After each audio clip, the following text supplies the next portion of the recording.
Hello friends, मैं भानु प्रताप। मैं आप लोगों को आज एरिक एरिक्सन की थ्योरी के बारे में बताऊंगा। एरिक एरिक्सन महोदय जो हैं, इन्होंने बहुत ही अच्छे तरीके से हमारे जीवन के बारे में बताया है। एक व्यक्ति के संपूर्ण जीवन को के बारे में इन्होंने बताया। इन्होंने संपूर्ण जीवन को दो पक्षों में देखते हुए दोनों पक्षों को देखा है, एक सकारात्मक पक्ष, एक नकारात्मक पक्ष। दोनों पक्षों को देखा और उन पूरे जीवन को इन्होंने उसके आधार पर 8 अवस्थाओं में विभाजित किया है। अर्थात इनका मानना है कि व्यक्ति 8 चरणों से गुजरता हुआ अपने जीवन को पूर्ण करता है। तो अब थोड़ा इनके बारे में परिचय लेते हैं कि ये कौन हैं, क्या फिर इन्होंने कहाँ से सिद्धांत दिया, क्या इनके विचार थे, कहाँ से प्रभावित थे, मैं उसकी बात कर लेता हूँ। तो हमारे इनका पूरा पहले नाम मैं बता दूँ, एरिक होमबर्गर एरिक्सन, और इनका जन्म 15 जून 1902 ईस्वी को जर्मनी में हुआ था। उसके बाद इन्होंने वहाँ से शिक्षा ग्रहण की और उसके बाद ये अमेरिका चले आए और अमेरिका में ही रह के इन्होंने अपना कार्य प्रारंभ किया। तो इनकी कार्यस्थली की बात करेंगे तो अमेरिका रही है। और इनकी मैं बात करूं, ये प्रभावित किससे थे, किससे प्रभावित होकर इन्होंने सिद्धांत दिया, तो ये जो थे फ्रायड महोदय से बहुत प्रभावित थे। फ्रायड का जो उनका मनोविश्लेषणात्मक सिद्धांत था, उससे ये प्रभावित थे। उनके सिद्धांत से प्रभावित होके इन्होंने अपना सिद्धांत दिया है। अब मैं बात कर लेता हूँ कि इन्होंने जो यह सिद्धांत दिया यह किस पुस्तक में लिखा है। तो इनकी एक पुस्तक आई, childhood and society. Childhood and society, उस बच्चे और समाज नाम की एक पुस्तक इन्होंने लिखी, जिसमें काफ़ी इनको प्रसिद्धि मिली, क्योंकि इसी पुस्तक में इन्होंने अपने सिद्धांत के बारे में लिखा था। अब मैं बात कर लेता हूँ इनके सिद्धांत को किन किन नामों से जाना जाता है। क्योंकि क्या होता है, जब हम कोई भी एग्ज़ाम देने जाते हैं, किसी एग्ज़ाम हॉल में बैठते हैं, तो एक ही सिद्धांत को कई कई नामों से जाना जाता है। आप देखेंगे कि उसका थोड़ा बहुत नाम इधर का उधर कर देता है, और अगर उस चीज़ को हम समझ के नहीं जाते हैं तो सिद्धांत आते हुए भी, चीज़ों को आते हुए भी हम वहाँ पे भूल जाते हैं या उसका सही से उत्तर नहीं दे पाते हैं। तो मैं जान लेता हूँ कि इनके नामों किन किन नामों से जाना जाता है। तो सबसे पहला तो जो हर जगह ही आपको लिखा मिलेगा वो एरिक एरिक्सन का मनोसामाजिक सिद्धांत। मनोसामाजिक सिद्धांत हर जगह मिलता है, लेकिन इसको और क्या क्या बोल सकते हैं, इसको जीव मनोसामाजिक सिद्धांत, एरिक्सन का मानव विकास चक्र, ऐसे नाम भी आपको लिखे मिल सकते हैं। तो उसमें कंफ्यूज नहीं होना है, आपको समझ जाना है कि ये एरिक एरिक्सन का ही सिद्धांत है। इनका मानना था कि व्यक्ति जो है एक सिर्फ जैविक प्राणी नहीं है, वह एक सामाजिक प्राणी है, और समाज में उसकी कुछ भूमिकाएं हैं और समाज उसके विकास में बहुत ही योगदान देता है। उसी को इन्होंने बताने के लिए अपने जो सिद्धांत हैं उसमें विकास के चरणों के बारे में चर्चा की है। तो पहले चरण की मैं बात कर लेता हूं। तो इनका पहला चरण जो है, इन्होंने विश्वास बनाम अविश्वास, ट्रस्ट बनाम मिसट्रस्ट रखा में बताया है। इसकी इन्होंने एज बताई है, जन्म से लेकर बच्चा 18 मंथ या 1.5 साल तक इस अवस्था में रहता है। इसमें क्या होता है कि आप अपने घर में भी देखेंगे, सभी लोगों ने देखा होगा कि एक बच्चा क्या होता है, वो पूरी तरीके से अपने माता पिता पर आश्रित होता है, अपने परिवार पर आश्रित होता है। तो इस अवस्था में उसको विश्वास की जरूरत होती है। विश्वास कब आएगा, तो इस चीज़ को आप लोगों ने भी अपने घर में देखा होगा। छोटे बच्चे हैं तो उन्हें स्नेह की ज़रूरत होती है, प्यार की ज़रूरत होती है, उनकी केयर की ज़रूरत, देखभाल की ज़रूरत होती है। जिस बच्चे को ये सारी चीज़ें प्राप्त होती हैं, जिसके माँ बाप, उसके परिवार वाले उसको प्यार करते हैं, उसका ध्यान रखते हैं, समय समय पर उसको जो ज़रूरत है उसकी ज़रूरतों को पूरा करते हैं, तो उसको उन लोगों पर एक विश्वास बन जाता है, उनके प्रति एक विश्वास बनता है, सकारात्मक भाव आता है। और इसके विपरीत अगर किसी के माता पिता ऐसे हैं जो अपने बच्चों पे ध्यान नहीं देते हैं, उसको रोता हुआ छोड़ देते हैं, चिल्लाता हुआ छोड़ देते हैं, तो उसके अंदर अविश्वास की भावना उत्पन्न हो जाती है। अब मैं चलता हूँ, इसकी जो अगला चरण है, अगला पड़ाव है, वो हमारा रहता है स्वतंत्रता बनाम लज्जाशीलता। स्वायत्ता बनाम, इसको स्वायत्ता भी बोल सकते हैं, स्वतंत्रता है, स्वायत्ता भी बोल सकते हैं। स्वायत्ता का अर्थ यह हो गया, इसकी पहले एज की मैं बात करूंगा तो ये 1.5 साल से लेकर 3 साल तक रहता है, अर्थात ये 1.5 साल, इधर दूसरी अवस्था भी 1.5 साल की मानी गई है। अब इस अवस्था में क्या होता है कि बच्चा सारे कार्य, जो भी उसके कार्य होते हैं, छोटे मोटे कार्य हो गए, जैसे कपड़े पहनना हो गया, खाना खाना हो गया और चप्पलें पहनना हो गया, वो जो भी कार्य रहते हैं वो बड़ों को देखता है और उसकी एक ऐसी इच्छा होती है कि वह अपने कार्य स्वयं करे, वह चीज़ों को अपने आप से करने की कोशिश करता है। आप लोगों ने भी आप अपने घर में देखा होगा, एक छोटा बच्चा है जो 1.5 साल में, मोस्टली बच्चे चलने लगते हैं, चलने वाले होते हैं, तो सबसे पहले वो क्या करेंगे, कपड़े आप पहनाने जाओगे तो वो खुद से पहनने की कोशिश करेंगे, और चीज़ें खिलाओगे वो खुद अपने आप से चिम्मच से खाते हैं, लोगों को खिलाने की कोशिश करते हैं। तो अगर उसमें क्या है कि माँ बाप उस चीज़ के लिए उनको बढ़ावा देते हैं, अगर उसमें बढ़ावा देते हैं तो उनमें स्वायत्ता की भावना आती है, स्वयं से करने की भावना उत्पन्न होती है। अगर किसी के माँ बाप उस चीज़ के लिए बच्चों को डांटते हैं या पीटते हैं, तो क्या होता है कि उनके अंदर जो है लज्जाशीलता या शर्म की भाव आ जाते हैं। और ऐसा तब करते हैं क्योंकि होता क्या है कि जब उस अवस्था में बच्चा काम तो करना चाहता है, लेकिन उससे गलतियां होती हैं, और कुछ माँ बाप उन गलतियों को बच्चों को अपने लेवल से रख के देखते कि बच्चा है तो गलती नहीं कर सकता, लेकिन बच्चे जो हैं वो गलतियां करके ही सीखते हैं। क्योंकि किसी महान वैज्ञानिक ने कहा है कि जिस व्यक्ति ने जीवन में कोई गलती नहीं की, उसने कुछ भी नहीं सीखा। इसके बारे में हमारे थॉर्नडाइक महोदय भी बताते हैं, मैं वो अगली क्लास जब लूँगा उसमें मैं आप लोगों को बताऊंगा। मैं अब अगले चरण पे चलता हूँ, जो हमारा तीसरा चरण है। तीसरा चरण हमारा है पहल बनाम दोषिता। पहल बनाम दोषिता।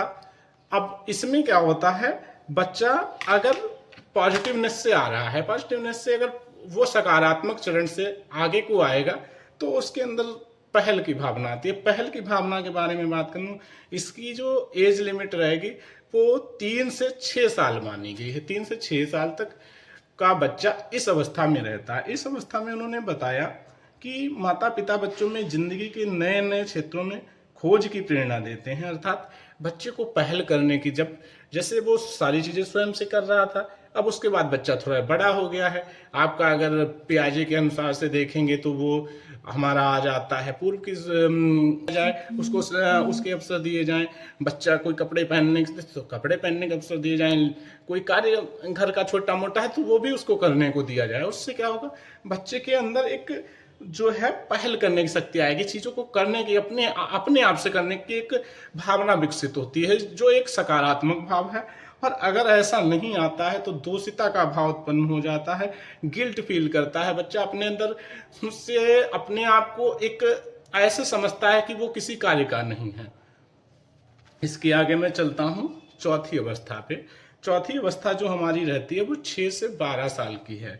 अब 6 से 12 साल की जो अवस्था है, अब इसमें बच्चा हमारा देखा जाए तो मूर्त संक्रियात्मक अवस्था, जिसको पियाजे ने बोल रहा है, उस अवस्था में आ जाता है, बाल्यावस्था में। और यही विद्यालय जाने की भी व्यवस्था होती है। इसमें परिश्रम बनाम हीनता, इसको मतलब नाम इन्होंने दिया है परिश्रम बनाम हीनता, या इंडस्ट्री बनाम इंडस्ट्री करके इन्होंने नाम दिया है। इसमें क्या होता है कि बालक जो होता है कि परिश्रम का मतलब है जब उसने पहल करी, पहल करना उसने प्रारंभ कर दिया, जब वो पहल करना उसने प्रारंभ कर दिया, अब क्या है, वो चीजों में अलग अलग कार्यों में कार्य करना शुरू करता है, अपने माँ बाप का हाथ बटाना भी शुरू करता है, क्योंकि आपने उसको अवसर दिए थे नई नई चीजों को जानने के, नए नए कार्य करने के।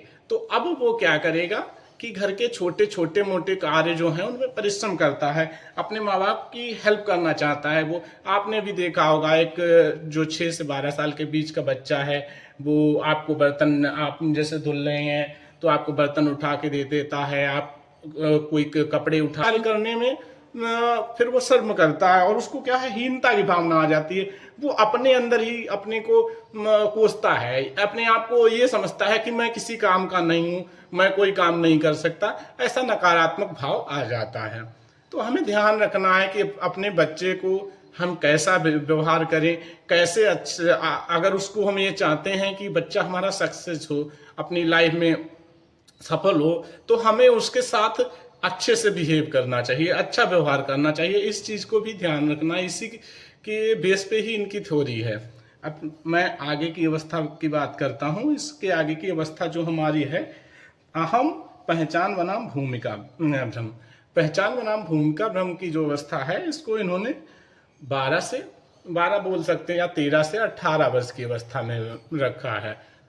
इसमें बच्चा किशोरावस्था में होता है। तो आप लोग भी जानते हैं किशोरावस्था जीवन का सबसे कठिन काल होता है और इसमें बच्चे को सबसे बड़ी चीज समायोजन की समस्या होती है। समायोजन की समस्या का अर्थ यह है कि बालक चीजों से समायोजन करने में सबसे प्रॉब्लम आती है, क्योंकि बहुत सारे चेंजेस आते हैं। सबसे ज्यादा चेंजेस जो हैं, बुद्धि का विकास होता है, शारीरिक विकास में भी परिवर्तन देखे जाते हैं। तो बच्चे को कहीं ना कहीं अपनी एक पहचान, अपनी आइडेंटिटी बनाने का एक वो रहता है कि मैं हूं कौन, क्योंकि उस अवस्था में ना वो बाल्य अवस्था मतलब ना एक बालक होता है और ना एक वयस्क होता है, ना मतलब एक पूरा आदमी मतलब बोले या युवा अवस्था में भी नहीं पहुंचता है, तो बीच में होता है। तो उसको एक अपनी पहचान बनानी होती। तो इसमें क्या है, इस समय माँ बाप को बच्चे की बहुत ज्यादा मैं बात करूं ध्यान देने की आवश्यकता होती है कि बच्चा कैसे किन चीजों में इंटरेस्ट ले रहा है, बच्चे कैसे सफल हो सकता है, बच्चे कौन से कार्य कर रहे हैं, बच्चे को कैसे सही मार्ग दिखाया जाए। और जब बच्चे को, जो माँ बाप अपने बच्चे को सही मार्ग दिखाते हैं, उनकी रुचि के अनुसार देखते हैं कि वो बच्चा क्या करना चाहता है, उस हिसाब से उसके इंटरेस्ट बेस पे उसको सही गलत का ज्ञान कराते हैं कि क्या सही है क्या गलत है, क्योंकि वो भ्रम में होता है, वो समायोजन करने में उसको समस्या आ रही होती।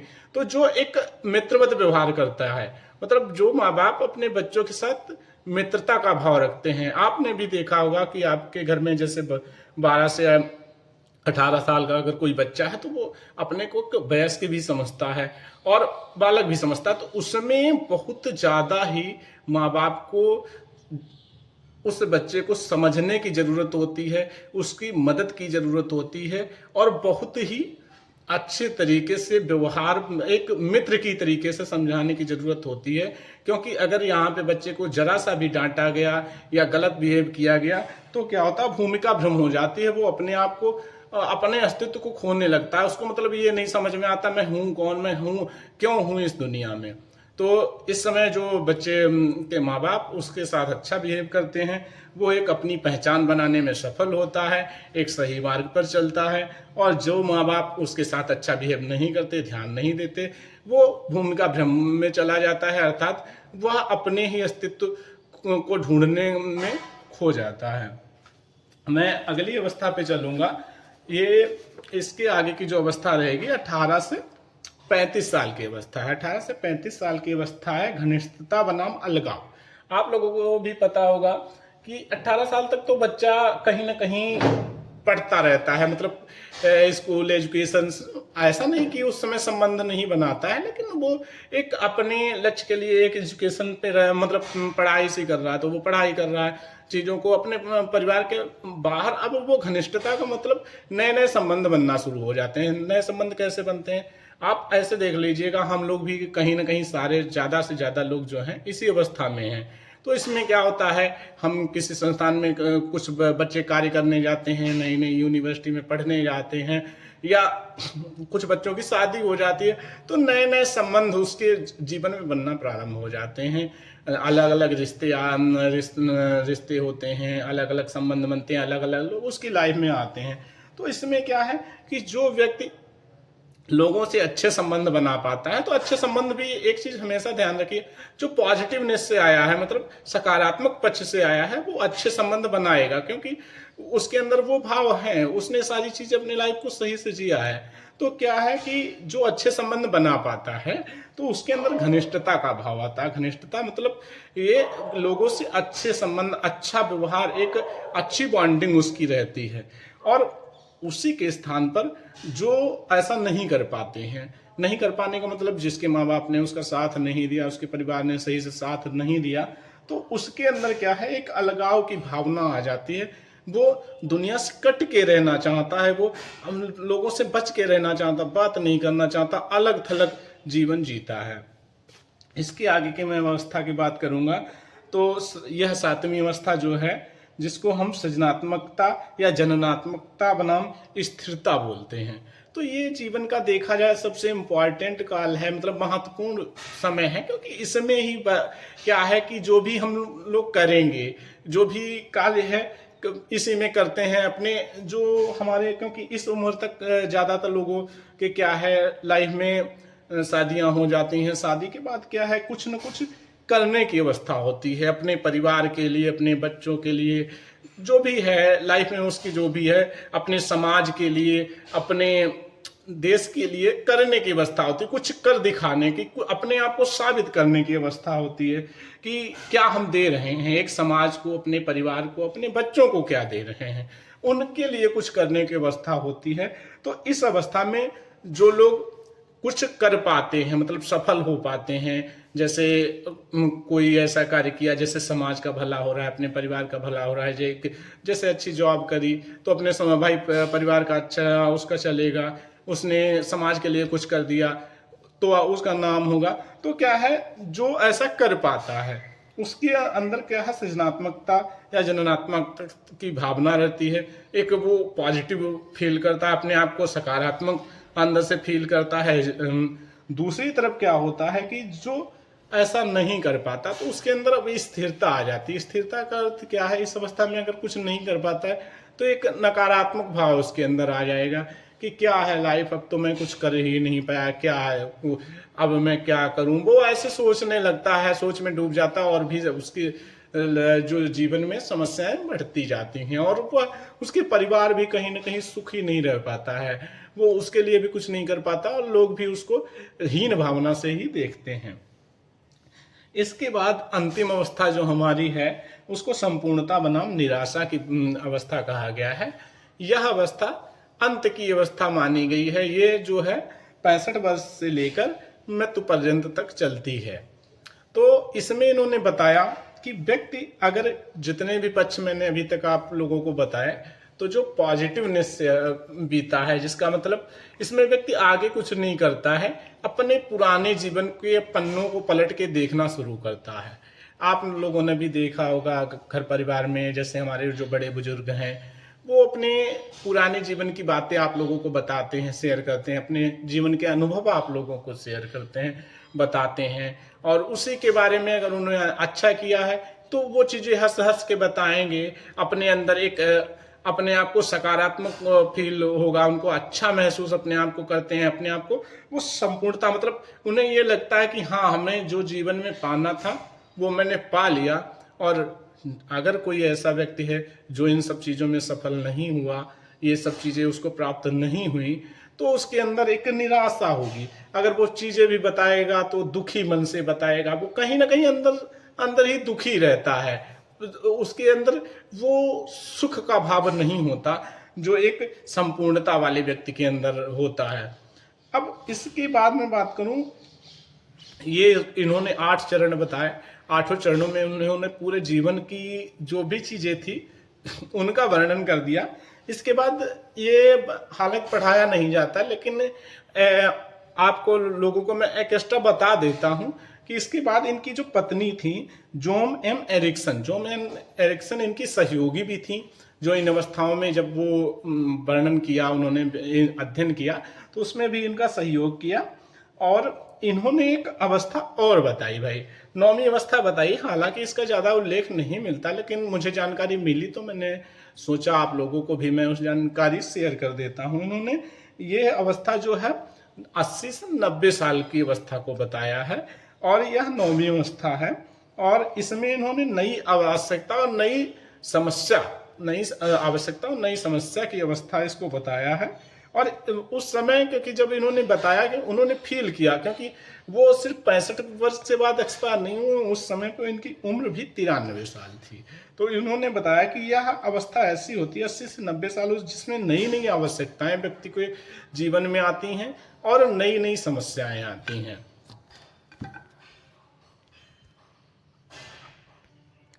अब सारी इन अवस्थाओं के बाद मैं आप लोगों को इसके निष्कर्ष बताता हूँ कि निष्कर्ष क्या है। तो निष्कर्ष इससे यही निकलता है कि इन्होंने एक सामाजिक तौर पे एक मनुष्य को कैसे जीना चाहिए, समाज में कैसे जीना चाहिए, अपने लाइफ को कैसे बिताना चाहिए, उसके बारे में बहुत ही अच्छे तरीके से बताया है। और हमें अपने जीवन में भी इस चीज़ को उतारना है। हमें अपनी आने वाली पीढ़ी, अपने बच्चों के जीवन पे भी इन सारी चीज़ों को ध्यान रखना है। और इसके आधार पे अगर हम चलेंगे तो इसमें एक बच्चों के ही लिए नहीं, एक बुजुर्ग के लिए, एक युवा के लिए, हर किसी के लिए इस सिद्धांत को पढ़ना आवश्यक है। क्योंकि अगर इसके अनुसार हम चलेंगे तो हम अपने जीवन को एक अच्छे तरीके से जी सकेंगे, अपने जीवन के उद्देश्य को जान सकेंगे और हम अपने जीवन को अच्छे से गुजार सकेंगे। धन्यवाद मित्रों। अब अगली क्लास अगर आप लोग बताएंगे तो मैं उस चीज़ पे रिकॉर्ड करके बिल्कुल आप लोगों को उपलब्ध कराऊंगा। नमस्कार।